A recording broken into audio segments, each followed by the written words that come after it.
पिता पुत्र और पवित्र आत्मार नामे आमीन। पिता ईश्वरेर प्रेम और करुणा प्रभु যিশুর অনুগ্রহ এবং পবিত্র আত্মার নিত্য সহায়তা তোমাদের অন্তরে বিরাজ করুক। আপনার অন্তরে বিরাজ করুন। আমাদের প্রভু যীশু খ্রিস্ট একমাত্র মুক্তিদাতা তার আরাধ্য নামে তোমাদের সকলকে স্বাগত জানাই। আমরা যিশুর নামে প্রণাম করি। আজকে আমরা ঈশ্বরে এই বচন শুনি, যিশু ডাকেন তোমায়। যিশু স্বর্গ থেকে নেমে এসেছেন মানুষের পরিত্রাণের জন্য। তার জন্য ঈশ্বরের দুটি ডাক আছে। একটা হচ্ছে আমার কাছে এসো, আমি পরিত্রাণ দেব, আমি তোমাকে সারিয়ে তুলব, আমি তোমাকে সুস্থ করব। তাই যিশু বলেছেন মতিরজিত মঙ্গল সমাজের অধ্যায় 11:28 তোমরা পরিশ্রান্ত ভারাক্রান্ত যারা সকলে আমার কাছে আসো, আমি তোমাদের বিশ্রাম দেব। প্রথম আহ্বান যিশুর, তোমরা পরিশ্রান্ত ভারাক্রান্ত সকলে আমার কাছে এসো, আমি বিশ্রাম দেব। যিশুর আহ্বান প্রথমে আমাদের সুস্থতা দান করতে, আমাদের বিশ্রাম দিতে, আমাদের শান্তি দিতে। আমার জোয়াল কান্দে তুলে নাও, আমার কাছে শিখে নাও, কারণ আমি কোমল ও নম্র হৃদয়, আর তোমরা নিজে নিজে প্রাণের জন্য বিশ্রাম পাবে।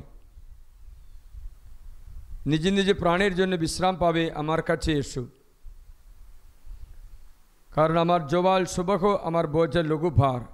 তাই জগতে জীবন হালকা জীবন যাপন করতে, শান্তপূর্ণ জীবন যাপন করতে যিশু বললেন আমার কাছে এসো, মানে হচ্ছে আমার বচন তোমরা আপন করে নাও, তাহলে তোমাদের জীবনের বোঝাগুলো হালকা লাগবে।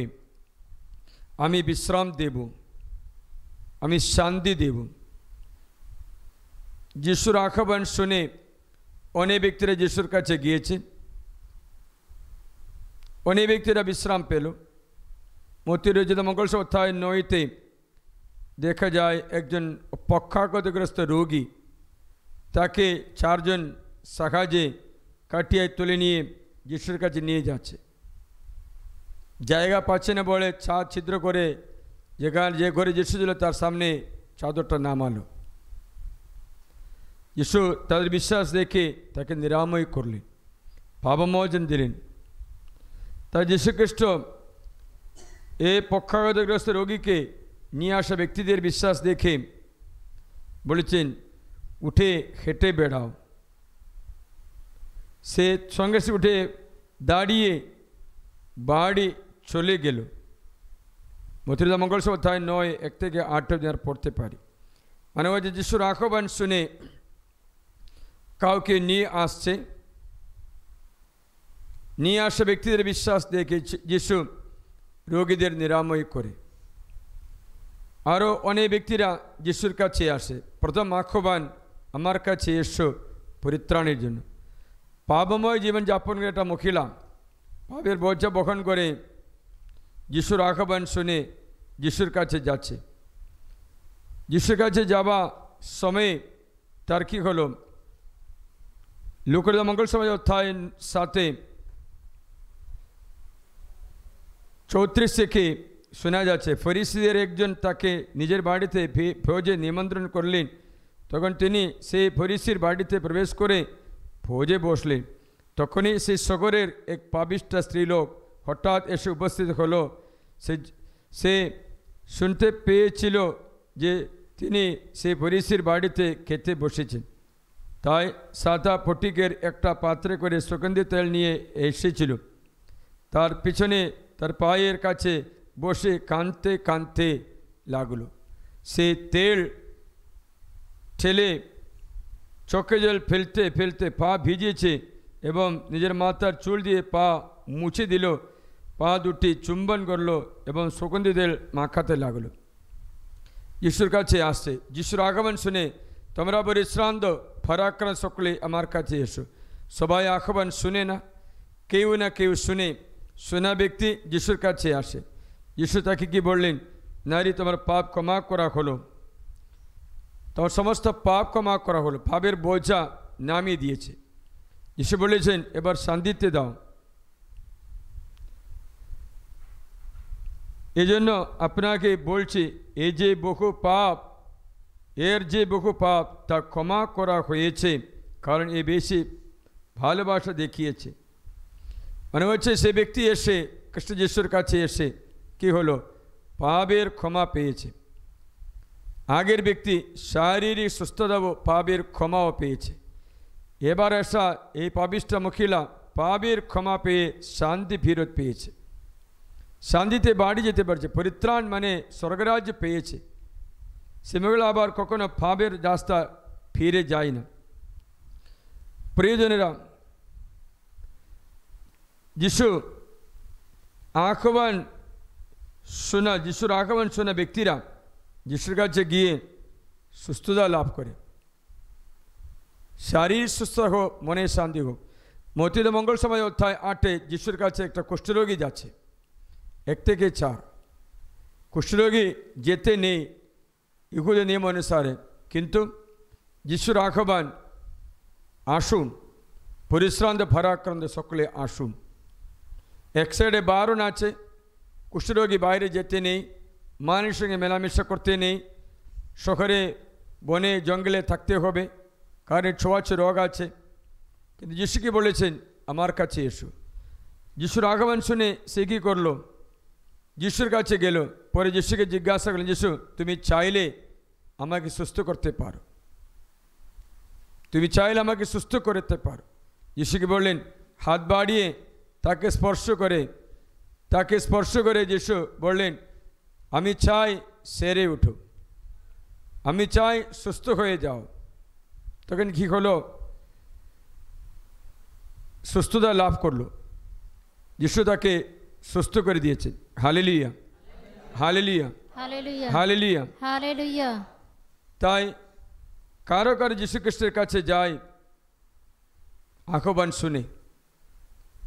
শুনে যায়, সে ব্যক্তি অনুগ্রহ পেয়ে ফিরে যায়। লুকাস মঙ্গল সমাচারে অধ্যায় 7-এ এমনই একটা বিধবা, সেই বিধবা নাইম নামে একটা জায়গাতে বাস করত। তার ছেলে মারা গেছিল, মারা যাওয়া ছেলেকে নিয়ে মাটি দিতে যাচ্ছে। যিশু দেখলো এবার সেই আসে না কাছে, ওই রাস্তায় যিশু যেতে হলো। দেখলো সেই রাস্তায় এই কবরস্থানে নিয়ে যাওয়া একটা ব্যক্তি দেখতে পেল। লুকাস মঙ্গল সপ্তাহের সাথে প্রসঙ্গে 11। কিন্তু সেই দিন কিছুদিন পরে তিনি নাইন নামে এক শহরে গেলেন। তার শিষ্যরা ও বহু লোক তার সঙ্গে পথ চলছিলেন। তিনি নগরদ্বারের কাছে এসেছেন। এমন সময় দেখো, মানে হচ্ছে যিশু ও নগরদ্বারে আসছে, তখন দেখো লোকেরা একটা মৃত মানুষকে কবরস্থানে নিয়ে যাচ্ছিল। সে নিজের মায়ের একমাত্র ছেলে, আর তার মা বিধবা। শহরের অনেক লোক তার সঙ্গে ছিল। তাকে দেখে যিশু দয়ায় বিকলিত হয়ে তাকে বললেন, মা কেঁদো না।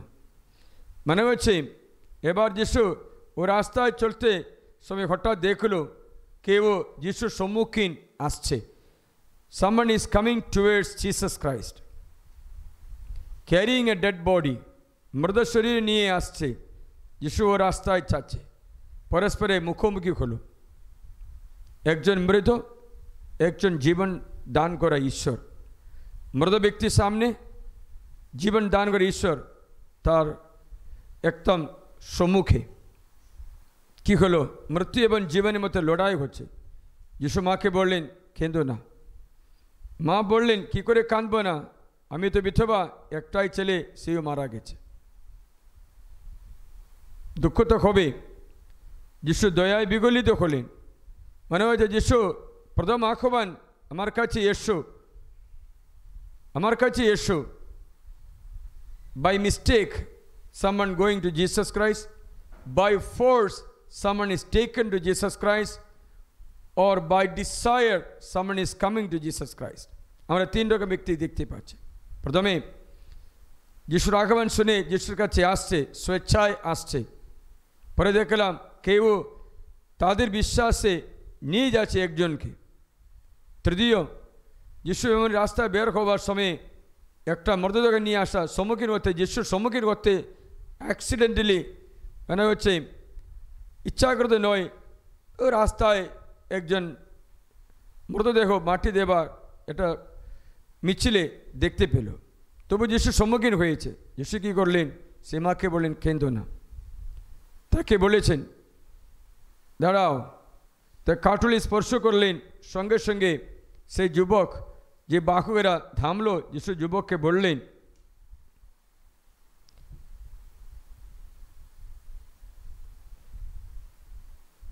তরুণ তোমাকে বলছি উঠো, তরুণ তোমাকে বলছি উঠো। প্রদর্শঙ্গা 13-14। আর সেই মৃত মানুষটি উঠে বসলো ও কথা বলতে লাগলো। মানে হচ্ছে আমরা এখানে দেখতে পাচ্ছি একজন মৃত ব্যক্তি, কিন্তু ও কথা বলতে পারে না, ওর ক্ষমতা নেই, ওর শারীরিক ক্ষমতা নষ্ট হয়ে গেছে। কিন্তু বাহকেরা যাদেরকে মাটি দিতে যাচ্ছে তাদের কোনো বিশ্বাসও নেই, কিন্তু এরা যিশুর দিকে আসছে, মানে হচ্ছে যিশু ওর দিকেই যাচ্ছে। এ সময় দেখতে পেল এরকম অবস্থা। যিশু দয়ায় বিগলিত হয়ে তাকে স্পর্শ করে বললেন, থামো। বাহকেরা থামলো। পরে যিশু তরুণকে বললেন, তরুণ উঠে বসো, হেঁটে বেড়াও। তাকে বলল, তরুণ তোমাকে বলছি উঠো। সেই মৃত মানুষটি উঠে বসলো। মানে যিশুর আহ্বান, আমার কাছে এসো, আমি তোমাদের বিশ্রাম দেব। পরিশ্রান্ত ভারাক্রান্ত সকলে আমার কাছে। প্রথম আহ্বান এইটাই। যিশু বলেছেন, তোমার শক্তি কমে গেলে আমার কাছে এসো, আমি শক্তি দেব। কিন্তু একটা কথা স্মরণে রাখবেন, বিশ্বাসের ঢাল হাতে নিলে মাত্রই আমরা শত্রুকে সমস্ত তরবারি নিভিয়ে দিতে পারে। বিশ্বাসের ঢাল যদি না থাকলে আমাদের দিকে শত্রু যে তরবারিগুলো, যে তীরগুলো বিছিয়ে দিচ্ছে, আমরা ওটা সামনা প্রতিরোধ করতে শক্তি পাবে না। প্রতিরোধ করতে শক্তি পেতে হলে বিশ্বাস দৃঢ় রাখতে হবে, না তো হবে না। বিশ্বাস দৃঢ় না রাখলে হবে না। কারণ বাইবেলে লেখাই আছে, বিশ্বাসের ঢাল হাতে নাও। কিসের জন্য? শত্রু সমস্ত তীরগুলো বিনাশ করার জন্য। শুনিয়ে এফেসীয় 6:10-17 পর্যন্ত 16 পদটা শুনি। বিশ্বাসের ঢাল সবসময় হাতে ধরে রাখো। সবসময় কি হচ্ছে জানো? কখনো কখনো বিশ্বাসটা হারিয়ে যায়, কম হয়ে যায়, নষ্ট হয়ে যায়। যিশুকে বলেছেন, বিশ্বাসের ঢাল সবসময় হাতে ধরে রাখো, যা দ্বারা তোমরা সেই ধূর্তজনের সমস্ত অগ্নিবাণ নিভাতে পারে। নাহলে আমরা হেরে যাব। আমরা যখন প্রতিকূল পরিস্থিতিতে পড়ি হেরে যাব।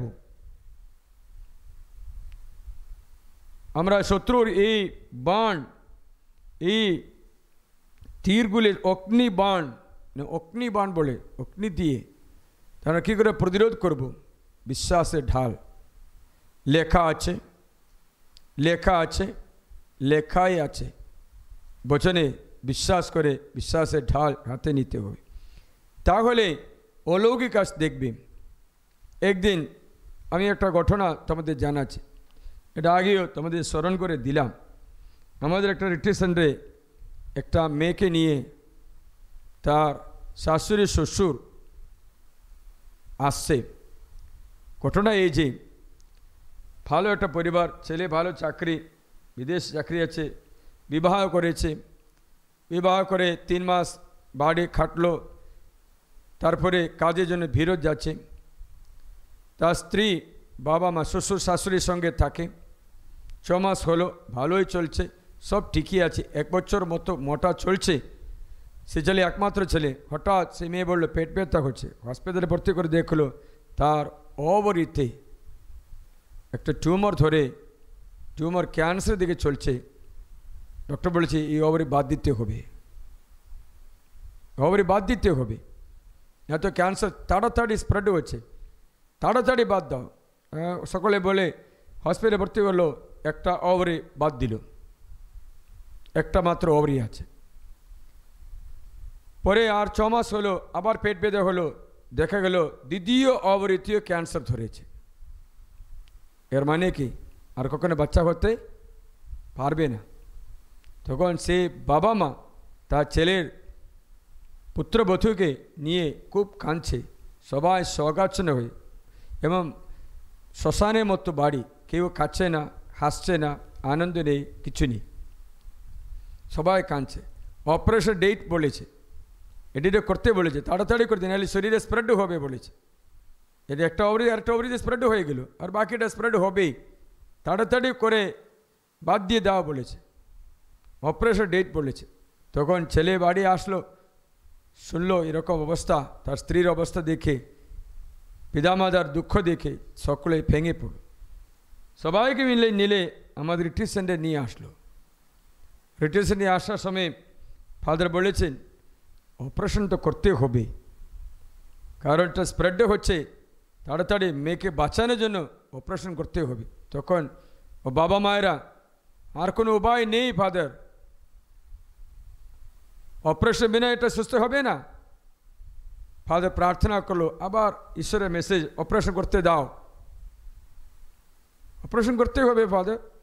এরা সেখানে একটা ক্রুশ ছিল, ক্রুশে সকলে মিলে ধরে কাঁদতে শুরু করলো, কেঁদেই থাকে।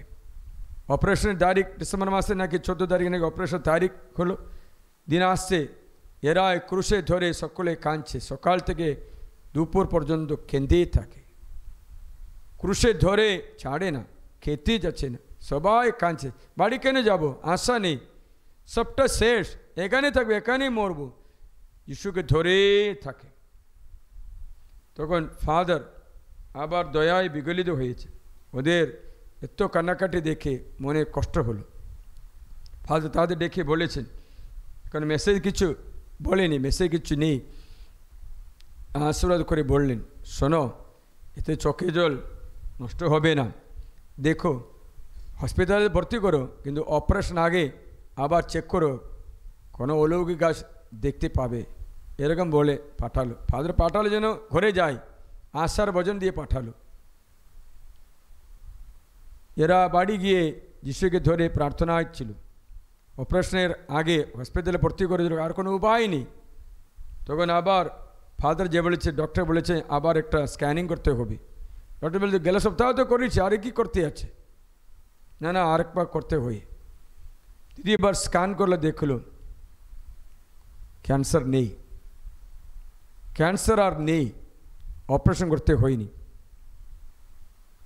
মনে রাখবেন, একবার ফাদারদের বিশ্বাস কিছু ছিল না, কার বিশ্বাস ছিল, ও লোকদের বিশ্বাস ছিল। আমরা অনেকবার কি জানো, ফাদারদের মাত্র বিশ্বাস করে চলে, ফাদার বলেছে তাহলে ঠিক আছে, ফাদার বলেছে আর হবে না তাহলে হবে না, ওরকম নেই। ফাদারদের কথা মতো নয়, এদের বিশ্বাসে এত দৃঢ় ছিল, ক্রুশে ধরে চোখের জল ফেলেই থাকে। এদের বিশ্বাসে ঈশ্বর ওদের অনুগ্রহ দিয়েছে। তাহলে বিশ্বাসের চাবি এটা, মানে হচ্ছে শয়তানের অগ্নি বাণ যে ক্যান্সার রূপে আসছে, আর্থিক অনটন রূপে আসছে, মানসিক রোগ রূপে আসছে, অনেক পয়সাদি বাধা মতো আসছে, ডিপ্রেশন মতো আসছে, তখন বিশ্বাসের ঢাল না, আমি যার উপরে ভরসা রাখি, আমাকে সব কিছু দিয়ে দেবে ঈশ্বর, এইবার আমাকে ছেড়ে দেবে না, আমি ক্রুশে ধরে মরলি এখানেই মরব, আর যাবই না, এরকম বিশ্বাসে ধরে প্রার্থনার সময় শয়তানের অগ্নিবাণ শেষ হয়ে গেছে, নষ্ট হয়ে গেছে। শয়তানের অগ্নিবাণ নষ্ট করতে বিশ্বাসের ঢাল নিতে বলেছে। কারণ ঈশ্বর সবসময় জিজ্ঞাসা করে এ কাজ করতে পারবে নাকি, বিশ্বাস করছো? হ্যাঁ বিশ্বাস করি। তখন যিশু বলে, নিজে গ্রামে আসলো নাসরতে, ওখানে যিশু অলৌকিক কাজ করেছে? করেনি, কারণ ওদের কারো বিশ্বাস নেই। তো শয়তানের এই অগ্নিবাণ প্রতিরোধ করার মতো বিশ্বাস নেই। তার জন্য কী হলো, শয়তানের অগ্নিবাণ দিয়ে তাদের পুড়িয়ে দিয়েছে, বিনাশ করে দিয়েছে, নষ্ট করে দিয়েছে, নিরাশা করে দিয়েছে।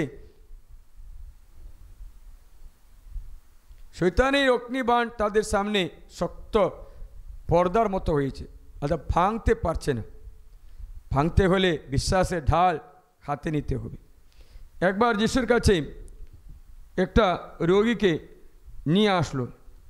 যিশুর কাছে আসার আগে এরা কার কাছে নিয়ে এসে যেন শিষ্যদের কাছে নিয়ে আসলো। কিন্তু কী হলো, শিষ্যরা প্রার্থনা করলো, কিচ্ছু হয়নি, কিচ্ছু হয়নি। তখন ওই ছেলেকে নিয়ে বাবা যিশুর কাছে নিয়ে আসছে। যিশু বলে, কী হলো? আমার ছেলেকে একটা অপরাধ ধরেছে, আপনার শিষ্যদের কাছে নিয়ে আসলাম, এরা কিছু করতে পারিনি, এরা কিছু করতে পারিনি। যিশুর কথাটা শুনবে মার্কস মঙ্গল অধ্যায় 9-তে লেখা আছে, গুরু আমার ছেলেকে আপনার কাছে নিয়ে এলাম, তাকে বোবা আত্মা পেয়েছে। মার্ক 9 পদের সংখ্যা 14 থেকে 29 পর্যন্ত। Mark chapter 9 14-29। তাকে বোবা আত্মা পেয়েছে, আর সেটা তাকে যেখানে ধরে সেখানে আঁচড় মারে। তখন তার মুখে ফেনা উঠে, আর দাঁতে দাঁত খসে ওর শরীর শক্ত হয়ে যায়। আমি আপনার শিষ্যদের সেই আত্মাকে দাঁড়াতে বললাম, কিন্তু তাদের তেমন শক্তি হলো না। শুনছ, শিষ্যদের কাছে নিয়ে আসলো, কি বাবা কি বলছে, ওদের তেমন শক্তি নেই, শক্তি নেই।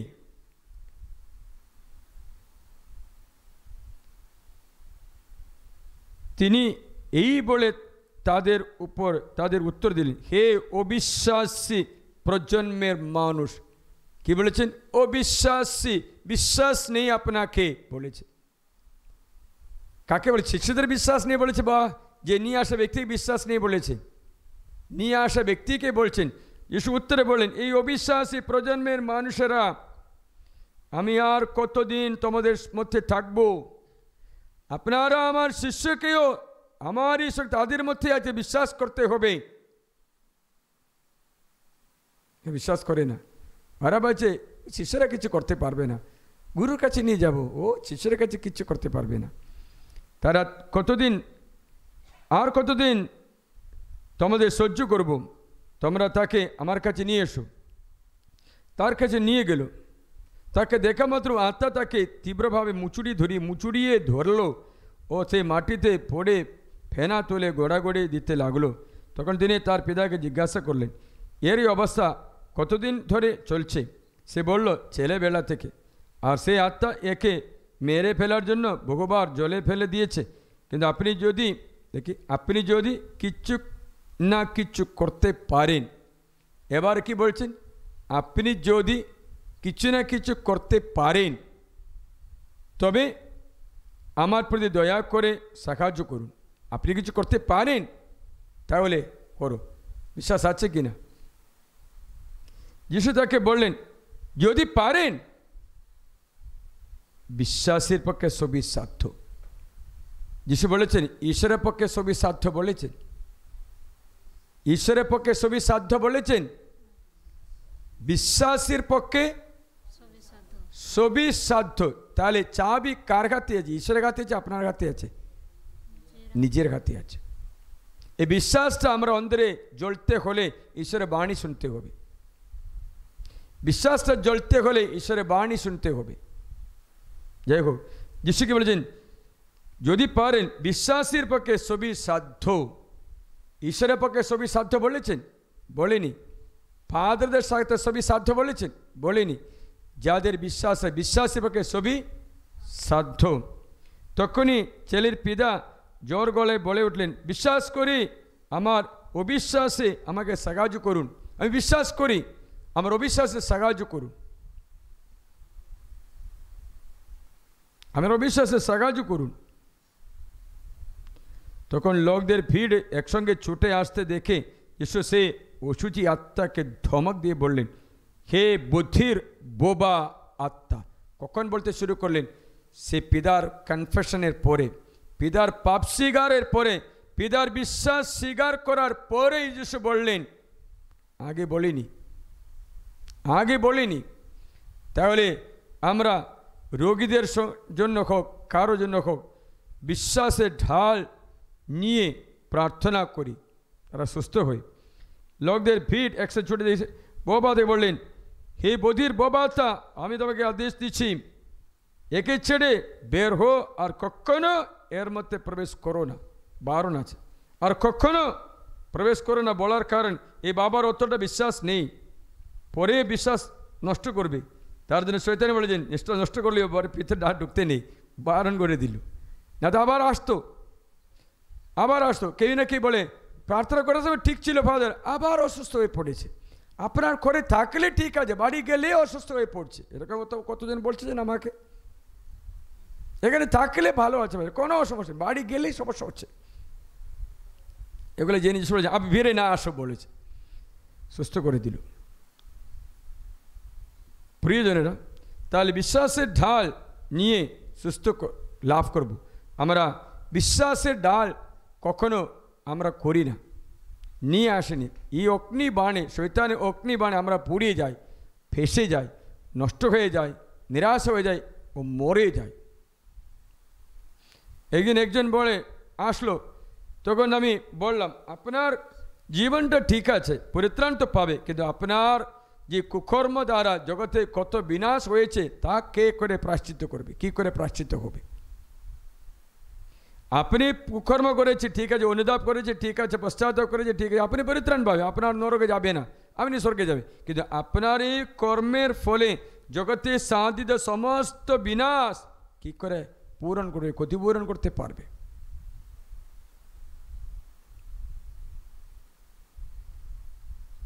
একদিন একটা মা আসলো, মাকে দেখে বললাম, এখন দুটো বাচ্চা আছে আর তিনটেকে মেরিয়ে ফেলেছে, এখন দুটো আছে, তিনটেকে মেরে ফেলেছে, কালকে এই দুটো যখন বড় হবে এরা বিবাহ পর্যন্ত না করতে পারে, অথবা ওদের বাচ্চাও পর্যন্ত না করতেও পারে, কারণ আপনি জীবনকে মেরে ফেলে, জীবনের দরজা বন্ধ করে দিয়েছে। ফাদার, আমি পশ্চাত্তাপ করলাম, অনুতাপ করলাম, ঠিকই আছে, আপনি পরিত্রাণ পাবে, কিন্তু আপনার অজন্মিত বাচ্চা দ্বারা কত অনুগ্রহ এ জগতে আসতো, যে বাচ্চাকে জন্ম দিত, তাহলে সেগুলো আর নেই। এর অভাবে যে শয়তান কাজ করবে, এই কাজটা সংশোধন করা, দূর করা কেউই নেই। আমরা খেতে চাষ করার জন্য জমি রেডি করছি, ঘাসগুলো তুলেছি, চাষ করি না, বীজ বুনি না, আবার কি হবে, ঘাস উঠবে। কতবার উঠবে? একবার তুলেছে আবার উঠবে, আবার তুলেছে আবার উঠবে। কতবার? যতবার ভূমি কালি থাকে ততবার ঘাস গজে থাকবে, থাকবে না? থাকবে না? থাকবেই। তেমনি তোমার এই কুকর্মের অভাবে, কুকর্মের ফলে পাওয়া সে দুষ্টতা, সে পাপ, সে দণ্ড কতবার মানুষকে ক্ষতি করবে। যতবার তুমি আরও বাচ্চাকে জন্ম দিয়ে এই ক্ষতিপূরণ করে, নাহলে তোমার সন্তান সন্ততিকে বলে তোমার ঘর বাচ্চা দিয়ে ভরিয়ে যাওয়া পর্যন্ত ঘর খালি থাকবে, খালি করে মশা মাছি অথবা ইঁদুর আরশোলাগুলো বাড়বে, বেড়েই থাকবে। তেমনি বিশ্বাসের ঢাল ঠিকই, কিন্তু ঈশ্বরের কাছে প্রায়শ্চিত্ত মানে কি? তোমরা আর করতে পারছো না, কারণ কাজটা হয়ে গেছে। প্রভুর উপরে ভরসা, তোমার সন্তান সন্ততি অন্তত বলে দাও, তারা যেন তোমাদের ঘর ভরিয়ে দিতে, বংশবৃদ্ধি করে ভরিয়ে দিতে। যাই হোক, ঈশ্বর বলেছেন প্রথমে আহ্বান, আমার কাছে এসো, আমার কাছে এসো, আমি বিশ্রাম দেব, আমি পরিশ্রাম সকলকে শক্তি দেব, আমি তোমাকে শক্তি দেব, তোমার ডান হাত তুলে রাখবো, শক্তি দেব, আমার কাছে এসো।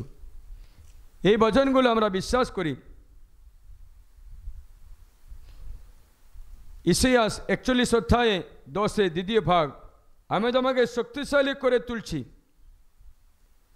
সাহায্য করছি, সত্যি আমার বিজয়ী হাতে তোমাকে ধরে রাখছি, আমার বিজয় তোমাকে ধরে রাখছি, শক্তিশালী করছি। I will make you strong and healthy, আমি সাহায্য করব। আবার শুনিয়ে ইসাইয়া 40 অধ্যায়ে পদসংখ্যা 29 থেকে শুনিয়ে আইসাইয়া 40:29 অনওয়ার্ডস, তিনি ক্লান্তকে শক্তি দিন। মানে হচ্ছে যিশুর আহ্বান প্রথমে ক্লান্ত আমার কাছে এসো, ক্লান্তকে শক্তি দিন। তিনি শক্তিহীনের বল বৃদ্ধি করেন, শক্তিহীনের বল বৃদ্ধি করেন। একথা শুনে কারো পেটের সম্বন্ধে জ্বালা যন্ত্রণা রোগ সুস্থ হচ্ছে, তার বৃদ্ধি অনুসন্ধানের অতীত, তার বুদ্ধি অনুসন্ধানের অতীত। তিনি ক্লান্ত হন না। তরুণেরা ক্লান্ত শ্রান্ত হয়, যুবকেরা হোঁচট খেয়ে লুটিয়ে পড়ে, কিন্তু যারা প্রভুতে আশা রাখে তারা নবীন শক্তি লাভ করবে, তারা ঈগলের মতো ডানা মেলবে। এই বাইবেলে ঈগলের মতো বলার কারণ আছে। দৌড়লেও শ্রান্ত হবে না, হাঁটলেও ক্লান্ত হবে না, ঈগলের মতো ডানা মেলবে। মানে হচ্ছে শক্তি আরও বৃদ্ধি পাবে। ঈগলের গল্পটা জানো? ঈগল কখনো মরে না, জানো? ঈগল মরে না। ঈগল মোটামুটি এদের আয়ুষ্কাল 40 বছর আছে, 40 বছর আয়ুষ। এই 40 বছর যখন পার হয়, ঈগল কী করে যেন উচ্চ পাহাড়ে ও উচ্চ পর্বতে সবচেয়ে চূড়ান্ত, যেখানে শত্রুরা না আসে, জায়গাতে গিয়ে সেখানে থেকে তার সমস্ত পালগুলো উড়িয়ে দেবে। নখগুলো বড় হয়ে যাবে, তো খসে নখগুলো খুলে যাবে, সবটা ছেড়ে দেবে, নখ টট ছেড়ে দেবে, নখ ছেড়ে দেবে, পায়ে এই নাখুনগুলো ছেড়ে দেবে, ফেদারগুলো পালগুলো ছেড়ে দেবে, ওখানে শুয়ে থাকবে। পরে নূতন চামড়া নেবে, নূতন নখ নেবে, নূতন টট নেবে, পরে আর 40 বছর থাকবে। এটা ঈগলের ইতিহাস। তার জন্য ঈশ্বর বলেছেন, ঈগলের মতো তুমি শক্তিশালী হবে, আবার আমি নূতন করে দেব, আবার আমি তোমাকে নূতন শক্তি দেব, নূতন অভিষেক দেব। প্রিয়জনেরা, আমি কখনো কখনো ক্লান্ত হয়ে পড়ি, সে সময়ে ঈশ্বর আমাকে কারো কাছে যেতে দেয়, নাহলে কাউকে আমার কাছে আসতে দিই, যেন আমাকে আরও এটা ও শক্তি দান করতে। আমি নিজের জীবনে এটা দেখলাম। প্রিয়জনেরা, আমরা পরিশ্রান্ত হলে আবার শক্তি দরকার আছে, শক্তি দরকার আছে, নাহলে দুর্বল হয়ে পড়ে যাব। এই অগ্নিবাণ প্রতিরোধ করতে পারে না। তার জন্য যিশু বলে, আমার কাছে এসো প্রথমে তোমার নিজের পরিত্রাণের জন্য, আমার কাছে আমি শক্তি দেব, শক্ত করে দেব, এগুলোর মতো আমার ডানা মেলবে, উপরে একদম উপরে উঠবে। মানে হচ্ছে জীবনে বিজয়ী হবে। আমি তো তোমাকে ধরে রাখছি, ডান ঘাট ধরে আছি, তুমি পড়বে না, তুমি হোঁচট খাবে না, আমি তোমাকে ডান ঘাট ধরে আছি, আমি তোমাকে সাহায্য করব। আসুন আমরা এই যিশুর আহ্বান, আমার কাছে এসো, এই প্রথম ভাগটা আমরা শুনি। এখন যিশুর কাছে আরাধনা করি, স্তুতি করি, আমরা যিশুর কাছে সুস্থতা লাভ করি।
মিলে ঈশ্বরের স্তুতি করি, গানের রূপে আরাধনা করি। যিশুর কাছে এসে পরিত্রাণ পাই। যিশু ডাকেন তোমায় সকলকে তার কাছে আসতে আহ্বান করে। আমরা শুনি আরাধনা করি।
আরাধনা করি, প্রাণ দিয়ে আরাধনা করি। আমাদের মুক্তিদাতা যিশুকে আমরা গ্রহণ করি, বিশ্বাসের ঢাল হাতে নিতে কৃপা দান করি। যিশু ডাকেন তোমায় তার কাছে আসতে, পরিত্রাণ পেতে।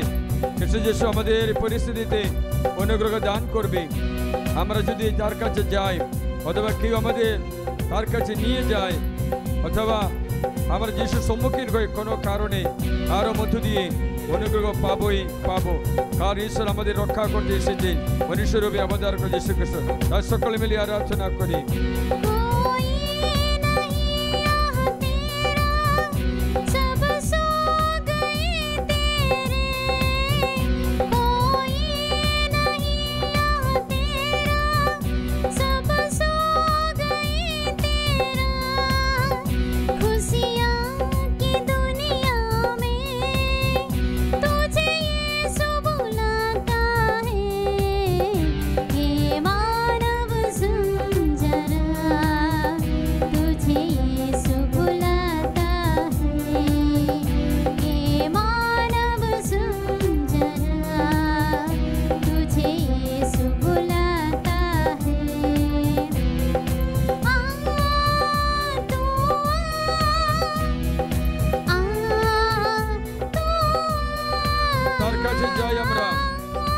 সকলে মিলে গাই,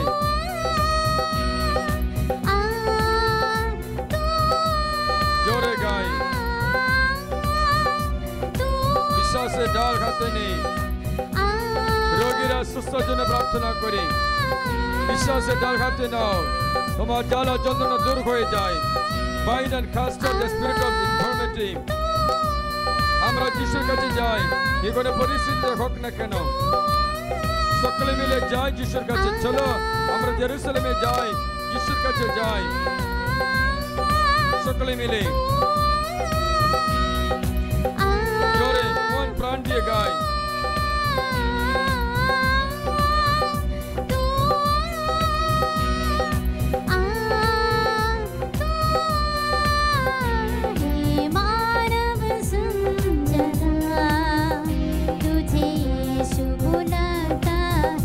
অন্তর থেকে ডাকি, যিশুর আহ্বান শুনি। আমাদের পরিবারকে, আমাদের ছেলে মেয়েকে নিয়ে আমরা সমর্পণ করি। বিশ্বাসের ঢাল নিভিয়ে যেতে নেই। অগ্নিবাণ, শয়তানের সমস্ত অগ্নিবাণ, দূরতম অগ্নিবাণ নিভিয়ে দেওয়ার জন্য বিশ্বাসের ঢাল নিয়ে আমরা আরাধনা করি, স্তুতি করি, প্রশংসা করি, শক্তি ধারণ করি। যা কিছু হোক না জীবনে, আমরা সবকিছুতে প্রভুর পরিকল্পনা অনুসারে তারই কাছে গিয়ে তাকে স্তুতিবাদ করি, ধন্যবাদ জানাই।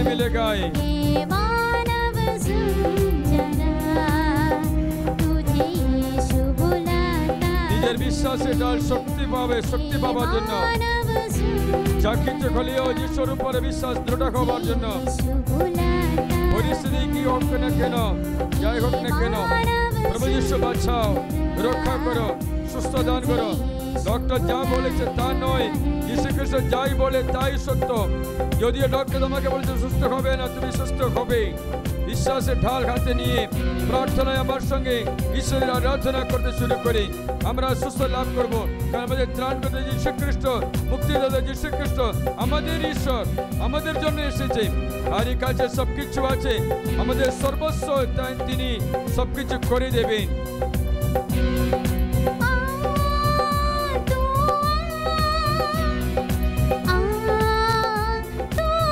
হৃদয় খুলে গাই মন খুলে খাই মন খুলে গাই আমরা সকলে আসো যিশুর কাছে অশ্রু নয়নে বীজ বোনা ব্যক্তি অশ্রু নয়নে যাচ্ছে ফসল কাটার সময় আনন্দের সঙ্গে নেচে নেচে কাটবে ফসল নিয়ে আসবে অশ্রু জলে বোনা বীজগুলো অনুগ্রহে ফসলে আনন্দের ফসলে পরিণত হবে স্তুতি করি মন প্রাণ দিয়ে স্তুতি করি দুঃখ হোক ব্যথা হোক हे मानव सुंदरा প্রভুর কাছে তোমার একটা পরিত্রাণ আছে यीशु बुलाता है हे मानव सुंदरा तुझे यीशु बुलाता है हे मानव सुंदरा तुझे यीशु बुलाता है तुझे यीशु बुलाता है হাত উঠিয়ে স্তুতি করি hallelujah hallelujah hallelujah hallelujah hallelujah hallelujah ইয়েশু ইয়েশু ও যিশু আরাধনা আমরা কার কাছে বাজাবো আমার অনন্ত জীবন আমার প্রতি দয়া করে প্রভু আমার পাপ ক্ষমা করে প্রভু অপরাধ দণ্ড মোচন করে প্রভু সুস্থ দান করে যিশু তুমি ত্রাণকর্তা বিশ্বাসে ঢাল আমরা শক্ত করে তুলে রাখছি অগ্নিবাণ শয়তানের সমস্ত দুর্যোগমান নিভিয়ে দেওয়ার জন্য শক্ত করে বিশ্বাসের ঢাল ওজনে দ্বারা বিশ্বাস দৃঢ় করার জন্য কৃপা দান করো সুস্থতা দান করো আর rebuke the disease to go R rebuke the disease to go in Jesus name all the burning senses of your stomach to depart today হৃদয় পেটে জ্বালা দূর হো কিডনি সমস্যা দূর হো ও যিশু খ্রিস্টের নামে তো রক্ত সুস্থ হো আশীর্বাদ করি প্রার্থনা করি তোমার জন্য তোমার পরিবারের জন্য প্রার্থনা করি হালেলুয়া হালেলুয়া যিশু তোমার উপরে ভরসা রাখা সেই ব্যক্তি সে মহিলা কিভাবে সুস্থ করেছে সুস্থ হয়েছে তেমনি আমরা বিশ্বাস করে তোমার কাছে আসি প্রভু আমরাও সুস্থ হব আমরাও শান্তি পাবো আর কোন রোগ তোমার শক্তির অধীনে ও উপরে নয় প্রভু হালেলুয়া হালেলুয়া হালেলুয়া ইয়েশু ইয়েশু ও যিশু যিশু আমার ত্রাণকর্তা হালেলুয়া হালেলুয়া জোরে স্তুতি করি আমরা প্রশংসা করে ধন্যবাদ জানাই hallelujah hallelujah hallelujah hallelujah hallelujah hallelujah hallelujah hallelujah hallelujah hallelujah Thank you Jesus and praise you Lord Hallelujah hallelujah hallelujah hallelujah hallelujah hallelujah hallelujah hallelujah hallelujah অনেক ব্যক্তিদের পেটের সম্বন্ধে রোগ ব্যাধি সুস্থ হচ্ছে অনেক ব্যক্তিদের শরীরে বিভিন্ন রকম ব্যথা বেদনা সুস্থ হচ্ছে পৈশাচিক শক্তির অধীনে থাকা 3 জন যুবক আজকে মুক্তি পাচ্ছে সে ব্যক্তি কোনো কিছু করতে উৎসাহ নেই ঘরে ভিতরে থাকে সেই 3 জন ব্যক্তি আজকে মুক্তি লাভ করে হালেলুয়া হালেলুয়া হালেলুয়া हालेलुया হাতে আঙ্গুলে কবজিতে কোমরে খুব ব্যথা করা অস্থি সম্বন্ধে ব্যথা সুস্থ হচ্ছে বাতের ব্যথা সুস্থ হচ্ছে hallelujah hallelujah hallelujah hallelujah hallelujah Hira নামে একজনকে ঈশ্বর ডেকে আশীর্বাদ করে হীরা মাটি হালেলুয়া ঈশ্বর তোমাকে আশীর্বাদ করে hallelujah hallelujah hallelujah hallelujah hallelujah hallelujah hallelujah Amrita তোমার জীবনে যিশু স্পর্শ করে তুমি মন পরিবর্তন করার সময় এসে গেছে অমৃতা ঈশ্বর তোমাকে স্পর্শ করছে হালেলুয়া হালেলুয়া বিবি নামে একজন ব্যক্তিকে প্রভু স্পর্শ করছে। Hallelujah, hallelujah, hallelujah. হালেলুয়া। প্রিয়জনেরা, পরম পবিত্র সাক্রামেন্টের আশীর্বাদ গ্রহণ করি। আমরা প্রভুর কাছে প্রার্থনা করি, যিশুর আহ্বান, আমার কাছে এসো। এটা আমরা শুনি, সবসময় তার কাছে যাই, আশীর্বাদ গ্রহণ করি।